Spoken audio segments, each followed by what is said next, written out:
This last week, like so many of us in Israel, has been attending funeral after funeral, shiva house after shiva house. The final 4 soldiers to return. We still have 4 hostages still to go, but all the soldiers have returned. Hadar Goldin, most recent, after 11.5 years of his body being held in Gaza. Before that, Itai on Sunday, the last soldier to return since October 7th from our Tevet perished from Daniel's tank. Before that, Captain Omer Nautra and Oz Daniel from the same tank to return as well. Funeral after funeral. And the truth is, Judaism, this week's parasha, is somehow obsessed with burial. 16 psukim in the beginning of this week's parasha describe in such detail the lengths that Avraham Avinu went in order to bury Sarah, his wife. How many times he had to bow down, how much money he had to pay, how he had to degrade himself to go to the nth degree to ensure a respectable burial for Sarah. We also know that at the end of this week's at the end of the book of Bereshit, the tremendous lengths that the Jewish people go in order to the Yosef and the family go to bury Yaakov in Egypt from Egypt in Marat Machpelah as he requests, and the extent the Jewish people do to bring Yosef for burial in Eretz Yisrael. Burial is absolutely critical to Judaism. And why is that? Surely life is about the living, Torah Chaim, about the life.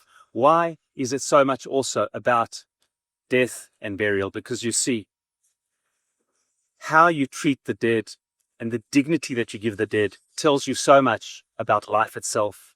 We see how Hamas Yamach Shemam treat the dead.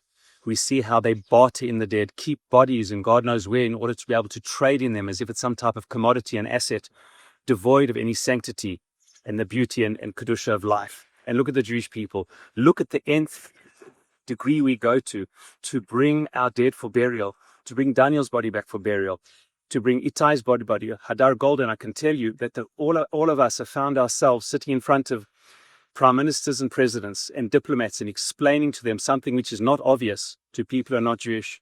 Why it is so important not only to bring back the living for obvious reasons, but to bring back the dead. And citing the psukim, it says in Chayei, in the 21st chapter, verse 24, where it says that after a person is put to death, their body is not allowed to hang for more than a day. A person has to be buried in the ground. And why is that? Ki kilalat Elokim alav, because it's got the curse of God in it, meaning, our sages explain, that the body has got the tzelem Elokim. It housed the soul, and it's a receptacle which has got holiness. And therefore, a funeral and a cemetery is a place of holiness. It's a place of tremendous sanctity. It's a place where the last vestiges of the person's life as they lived it in this world appear over there.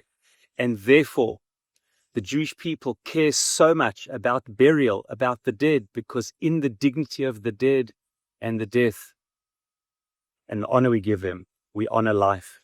This is why, for me, one of the great privileges to be part of the Jewish people, to see from Avraham Avinu, to the extent that he did to bury his wife Sarah, and throughout, from our founding fathers and mothers, all the way till today, what it means a human being created in the image of God, and to the extent that we respect the dead and are prepared to give each one a dignified burial, is to the extent that we respect and honor the living.